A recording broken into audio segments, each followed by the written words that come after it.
Penayangan video atau presentasi dulu? Video dulu. Mari kita saksikan bersama video inovasi Kopel Pandemi dari Dinas Pendidikan Kabupaten Goa.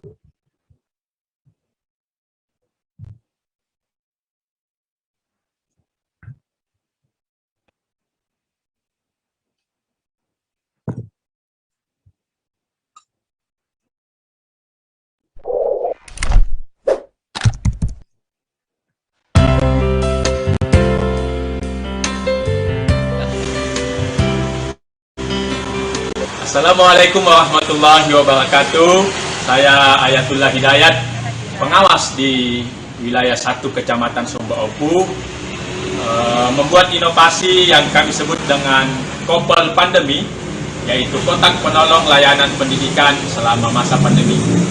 Kotak ini dimaksudkan untuk guru menyimpan dan menempatkan bahan-bahan pembelajaran yang akan dilakukan dan diserahkan kepada orang tua siswa.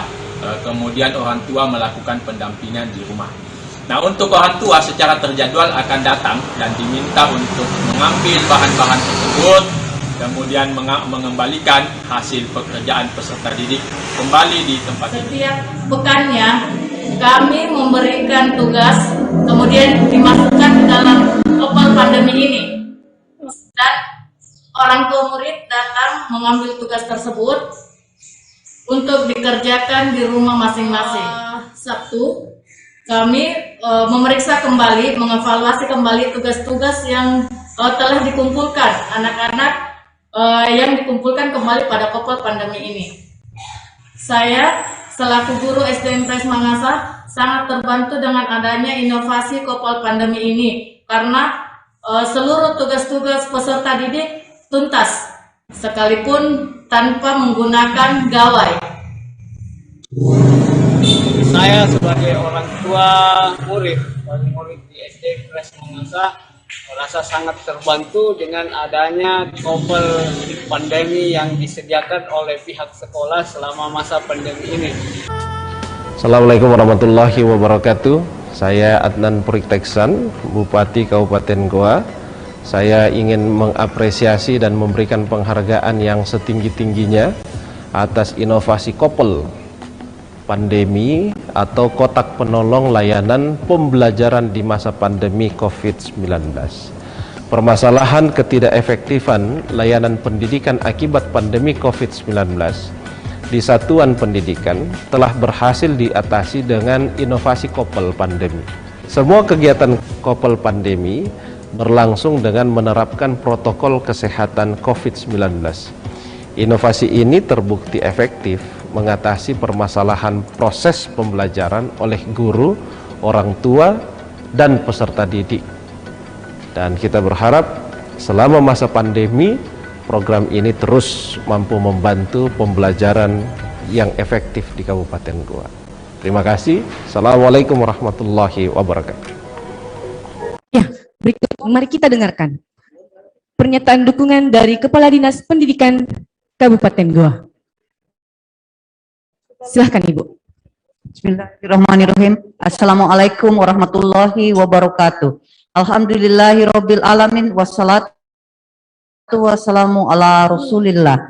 Yang terhormat para Dewan Juri Kompetisi Inovasi Pelayanan Publik dan hadirin serta hadirat yang sama berbahagia. Saya Kepala Dinas Pendidikan Kabupaten Goa sangat berterima kasih atas inovasi Kopel Pandemi yang merupakan kotak penolong layanan pembelajaran di masa pandemi. Selain memberikan layanan pendidikan dengan blended learning atau kombinasi daring dan luring, juga menjadi salah satu layanan yang efektif dalam memudahkan orang tua dan peserta didik yang memiliki keterbatasan teknologi, sarana dan prasarana, serta masuk dalam kategori kelompok ekonomi menengah ke bawah yang jumlahnya mencapai 70% dari populasi sekolah di Kabupaten Goa. Kopel Pandemi ini merupakan salah satu solusi pelayanan pendidikan dari ruang kelas menjadi belajar dari rumah akibat adanya pandemi COVID-19. Inovasi ini berawal dari persoalan yang dihadapi oleh guru dan kepala sekolah dalam pemberian layanan pendidikan yang serba terbatas. Kopel Pandemi hadir untuk memberi layanan pendidikan yang meminimalisir kerumunan, bersentuhan langsung, serta taat akan pemenuhan protokol kesehatan yang berkontribusi terhadap kehidupan yang sehat dan sejahtera sebagaimana poin ketiga SDGs. Kami selaku Dinas Pendidikan Kabupaten Goa telah mendiseminasi kopel pandemi ini ke seluruh satuan pendidikan yang ada di Kabupaten Goa, mulai dari jenjang TK, SD, SMP, dan dalam waktu dekat inovasi kopel pandemi ini akan kami buatkan regulasi berupa surat edaran dan keputusan Kepala Dinas Pendidikan agar kebermanfaatan yang ada pada inovasi kopel pandemi ini dapat diduplikasi oleh seluruh satuan pendidikan yang ada di Kabupaten Goa. Semoga inovasi kopel pandemi ini dapat menginspirasi kita semua sehingga kita tetap bisa memastikan bahwa hak anak untuk memperoleh pendidikan berkualitas yang adil dan merata dapat terpenuhi. Demikian, wabillahi taufiq wal hidayah. Assalamualaikum warahmatullahi wabarakatuh. Terima kasih Bu, kami persilahkan kepada inovator untuk maju ke depan.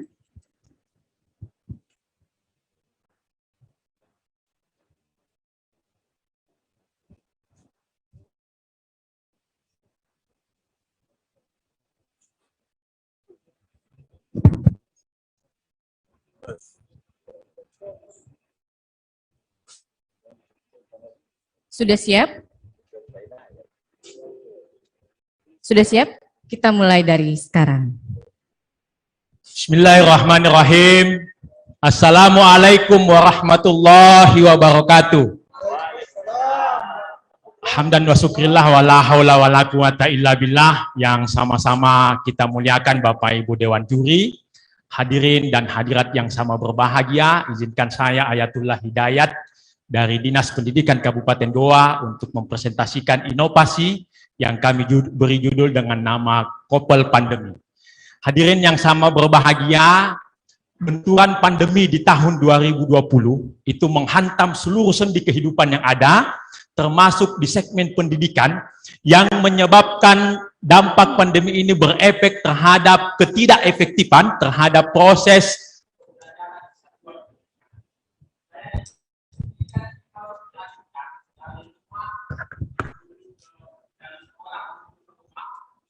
yang kemudian ini berefek terhadap ketidakefektifan layanan pembelajaran itu sendiri. Yang kedua, adanya keterbatasan sarana dan prasarana dan juga pembiayaan pendidikan ini menjadi penghambat untuk layanan pendidikan selama masa pandemi tersebut. Keterbatasan penggunaan teknologi, keterbatasan pada sarana pendukung, dan juga pada pembiayaan yang tadi sudah disebutkan sekitar 70% populasi di Kabupaten Goa ini mendapatkan hambatan dalam hal penggunaan teknologi baik pada orang tua, pada guru, dan juga pada peserta didik.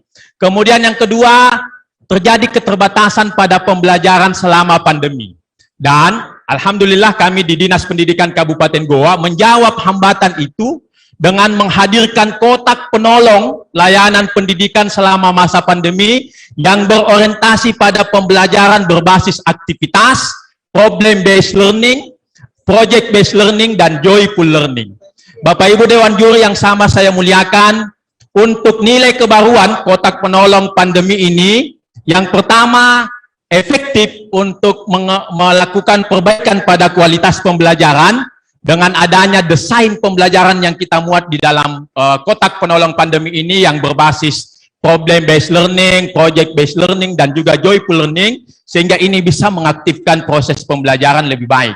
Kemudian yang kedua, dampak lain adalah ada ketaatan terhadap pemenuhan protokol kesehatan, biayanya murah dan mudah, serta layanan yang menyeluruh dan merata kepada seluruh peserta didik kami. Inovasi Kopel pandemi ini alhamdulillah berdampak pada pencegahan kerumunan dan menjaga jarak, serta pencegahan penularan COVID selama tahun 2020 sampai sekarang, dan juga ada perbaikan paradigma pendidikan. Perbaikan kualitas pendidikannya kami sentuh dengan menggunakan pembelajaran yang menantang, menyenangkan, dan bermakna yang didesain oleh guru-guru kita melalui kegiatan kelompok kerja guru dan juga oleh kepala sekolah kita melalui kelompok kerja kepala sekolah yang kemudian menghadirkan peningkatan layanan pembelajaran, peningkatan kualitas pembelajaran yang lebih baik, serta mengatasi hambatan pembiayaan. Hadirin yang sama berbahagia, Couple pandemi ini memiliki keunggulan. Yang pertama, dia berefek baik terhadap pencegahan COVID-19 yang terjadi selama benturan pandemi ini terjadi. Yang kedua, alhamdulillah ini berefek baik terhadap perbaikan layanan pendidikan selama masa pandemi. Inovasi couple pandemi ini bahannya murah. Yang kedua, menarik, tepat guna, dan bermanfaat. Untuk nilai keberlanjutannya, insya Allah, inovasi pandemi ini akan kita tingkatkan pada kebaruan inovasi couple pandemi dengan menggunakan kotak tersebut menjadi penghubung antara sekolah dengan rumah, kemudian pola pelatihan SDM, antara yang kita sudah lakukan di KKG dan juga K3S pada guru dan kepala sekolah ini bisa menjadi sesuatu yang akan kita lanjutkan pasca pandemi. Dan juga alhamdulillah kebijakan Dinas Pendidikan dan pemerintah daerah dengan adanya regulasi yang mendukung termasuk peraturan daerah tentang GOA Kabupaten Pendidikan dan semuanya bermuara pada pendidikan yang berkualitas. Untuk keterlibatan pemangku kepentingan, yang pertama adalah penerapan inovasi couple pandemi ini di satuan pendidikan berupa dukungan baik moral maupun material serta seluruh stakeholder pendidikan yang ada. Strategi keberlanjutannya adalah pelaksanaan inovasi couple pandemi ini telah dilakukan di beberapa sekolah dasar di Kabupaten Goa, dan couple pandemi ini juga akan diadaptasi mulai pada jenjang TK atau PAUD, jenjang SD, SMP, SMA atau SMK, bahkan di perguruan tinggi. Ini bisa mengadopsi apa yang kita sudah lakukan di couple pandemi ini. Hadirin dan yang sama berbahagia, ini untuk keterbatasan kemampuan dan sarana pendukung pembelajaran online oleh semua jenjang, mulai dari TK sampai perguruan tinggi ini dapat diatasi dengan inovasi couple pandemi. Secara umum ada empat yang menjadi poin penting untuk hambatan yang terjadi. Yang pertama yang berkaitan dengan keterbatasan penggunaan teknologi, sarana, dan juga pada pembiayaan. Kemudian Dewan Juri yang saya muliakan, untuk couple pandemi ini mampu mengatasi masalah pendidikan, kita mengintervensi pada konteks dan juga menguatkan pada konten. Jadi dua hal ini yang kemudian kita perkuat. Pada konteksnya kita memulai dengan analisis kebutuhan, kemudian berujung pada layanan pembelajaran dengan menggunakan couple pandemi. Penguatan pada kontennya kita perkuat pada pelatihan guru dan kepala sekolah, pengembangan bahan ajar dan perangkat pembelajaran sampai pada evaluasi dan perbaikan, yang ini semua berdampak dan berefek terhadap perbaikan kualitas layanan pendidikan kami di Kabupaten Goa. Demikian presentasi ini, mohon maaf jika ada yang tidak berkenan. Terima kasih atas segala perhatiannya. Assalamualaikum warahmatullahi wabarakatuh. Terima kasih Pak. Kami persilahkan untuk kembali ke tempat. Selanjutnya saya ke tim panelis. Saya mulai dari Pak Ahmad. Silahkan Pak.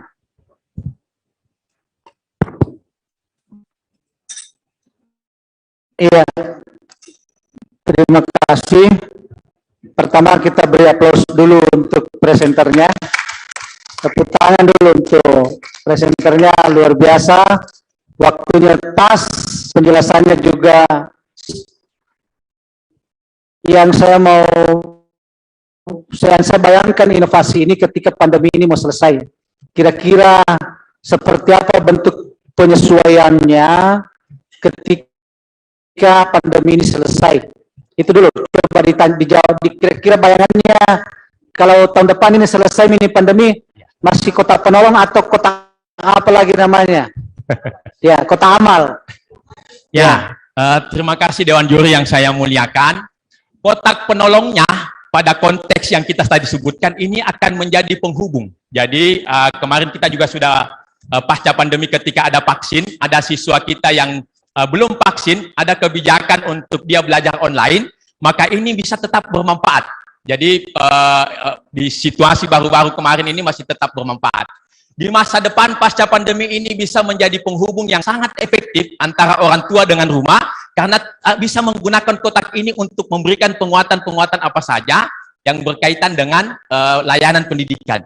Kemudian pada kontennya ini yang saya kira menjadi sesuatu kebutuhan pembelajaran di era new normal. Ada pembelajaran problem based learning, project based learning, berbasis aktivitas, joyful learning, ini yang kemudian menjadi nilai yang saya kira akan bisa dilanjutkan untuk masa yang akan datang. Ya. Artinya ketika pandemi selesai dan berarti menjadi endemi, berarti inovasi ini tetap bisa berjalan ya, dan tetap efektif sebagai sebuah model pembelajaran ya secara online. Ya, betul. Nah, yang saya mau tanya, keterlibatan apa yang paling unik dari inovasi ini yang membedakan, karena kemarin ada juga beberapa inovasi yang mirip-mirip dengan ini.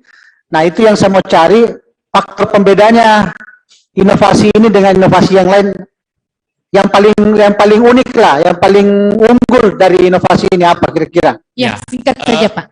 Ya, terima kasih banyak Dewan Juri yang kita sama-sama kita muliakan. Inovasi Kopel Pandemi ini lahir untuk mengatasi semua bentuk keterbatasan selama masa pandemi. Dan ini kemudian bisa menjadi bentuk karena kita semua mendapatkan fakta sosial bahwa selama pandemi ini ada sebuah perubahan paradigma pendidikan.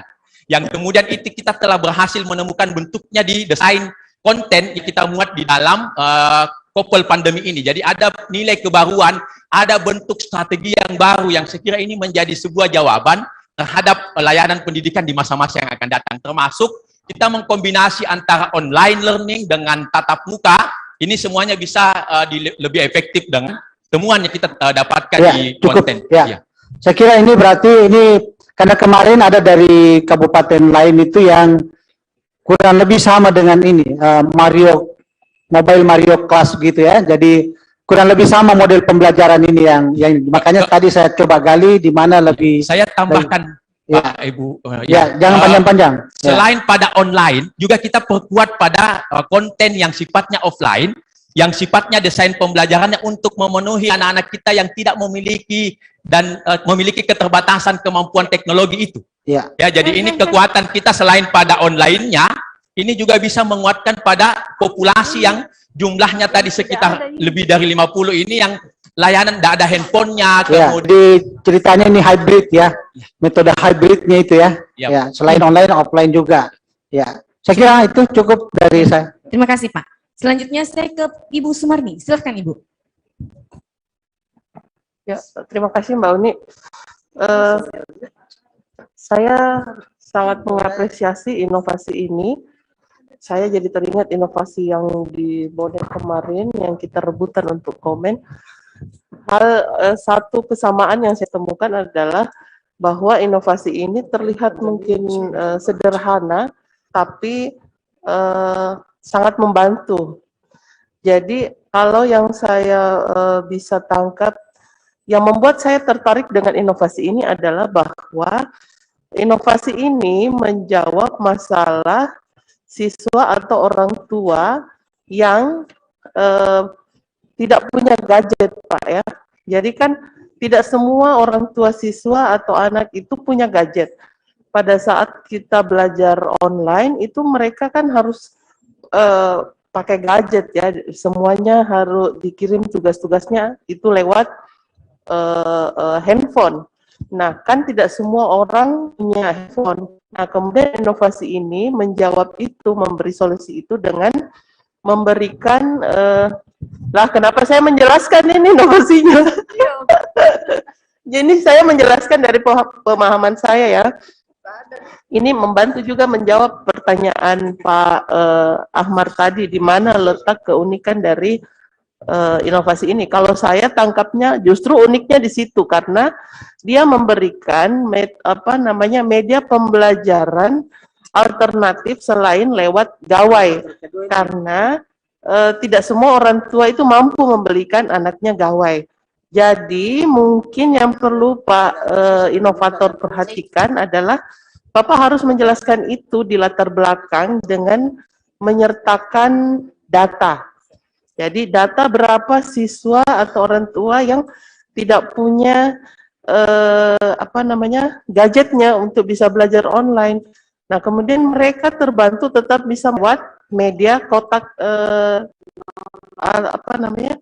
kotak pembelajaran ini ya. Jadi orang tua datang mengambil tugas-tugasnya, kemudian membawa ke rumah ya. Jadi ini medianya. Cuman memang pertanyaan dari Pak Ahmad itu yang harus dijelaskan lebih konkret Pak. Jadi langsung saja ke contoh contoh kasusnya. Kalau setelah tidak ada lagi pandemi, bagaimana kemudian inovasi ini beradaptasi dengan hal baru itu? Apakah tidak dipakai lagi kotaknya atau dipakai lagi tapi dengan menyesuaikan kondisi yang baru? Misalnya sebagai alat kontrol untuk tugas-tugas anak-anak.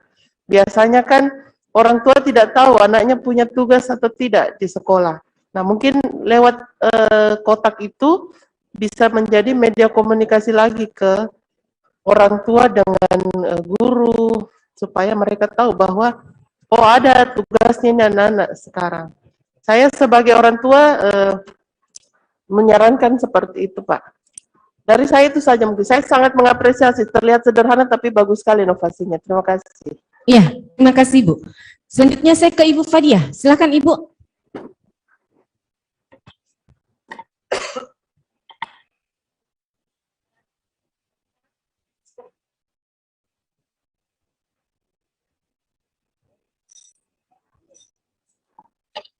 Pantas ini pojok tidak ada penghuninya.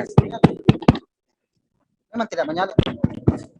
Terima kasih Pak Ahmad yang baik. Pak Ayatullah Hidayat, kopel pandemi ya, kotak penolong pandemi.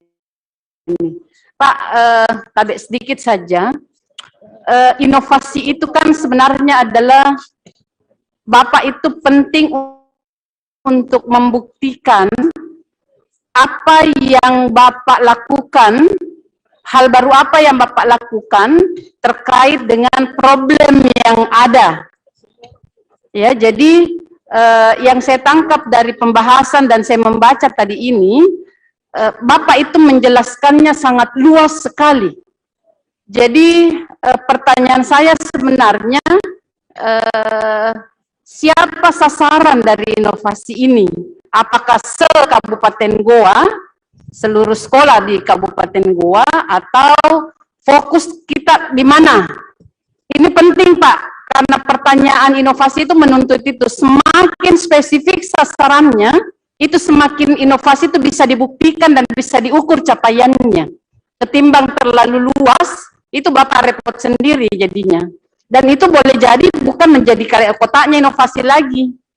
Itu yang pertama. Yang kedua, ringkasannya Bapak itu betul-betul ringkasan, tetapi belum memenuhi komponen yang diharapkan. Kalau di ringkasan itu kurang lebih 3 hal Pak.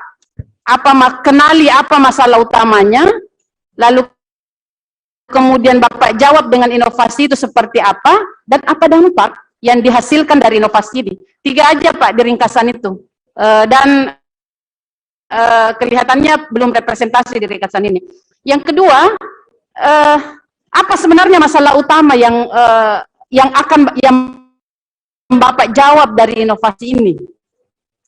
Itu yang pertama. Lalu kemudian Bapak tadi menjelaskan KKG, MKKS, semua jenjang, lalu kemudian ada pelatihan di konten, tetapi ini tidak kelihatan di output tak. Ini yang saya maksud, terlalu luas sehingga agak sulit kita bisa ukur belakangnya Pak.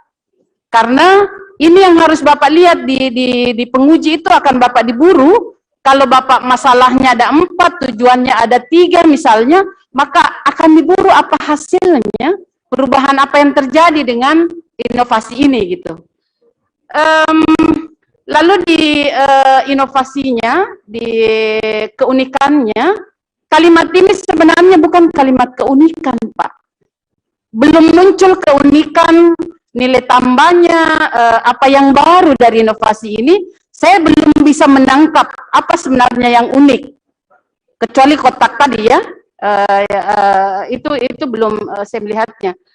Lalu kemudian yang berikutnya adalah di outputnya, apa alat ukur yang bisa Bapak berikan kepada saya, karena disebut di sini, hasil evaluasi terhadap guru diperoleh bahwa memberi manfaat untuk kelancaran pembelajaran. Apa alat ukurnya ini? Memudahkan dan praktis efektif, tetapi berikan saya alat ukur apa yang Bapak pakai untuk itu. Saya kira itu aja Pak, terima kasih. Iya, terima kasih Ibu Fadiah. Selanjutnya saya ke Ibu Emma. Silahkan Ibu.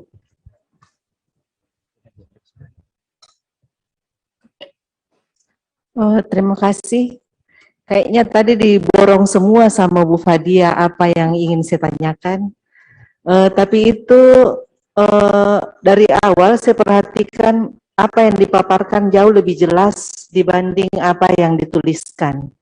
Saya lebih mengerti apa yang dijelaskan tadi dibanding yang saya baca. Jadi seperti di latar belakang, di sini saya tidak melihat tujuan inovasi ini sebenarnya apa. Tidak jelas. Terus keunikan dengan nilai tambahnya pun belum kelihatan. Padahal dari penjelasan tadi jelas sekali ada sasarannya, misalnya siswa yang orang tuanya kurang mampu, itu jelas sekali. Itu harusnya ditampilkan di keunikannya. Terus terkait evaluasi juga. Di sini memang ditampilkan karena tidak bisa diukur. Sebelum dan sesudah inovasi, seharusnya kelihatan bahwa sebelum adanya inovasi ini, terkait adanya pandemi, tadi proses belajar mengajarnya terhenti, dan setelahnya ada, tapi bisa diukur harusnya seperti itu. Waktu sudah. Ya, terima kasih. Ya, terima kasih Bu. Bu, ini Kita satu kata aja dulu, Bu. Pak, Singkat kalau bisa saja, Pak. ditambahkan peran orang tua juga di situ, itu belum tergambar ya. Peran orang tua termasuk juga komite sekolah ya, ini kan penting sekali.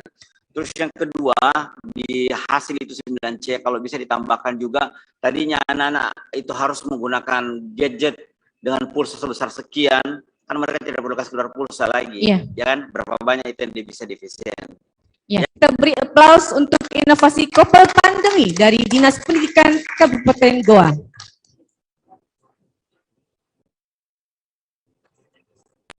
Pada inovasi peserta tim kami persilahkan untuk meninggalkan tempat.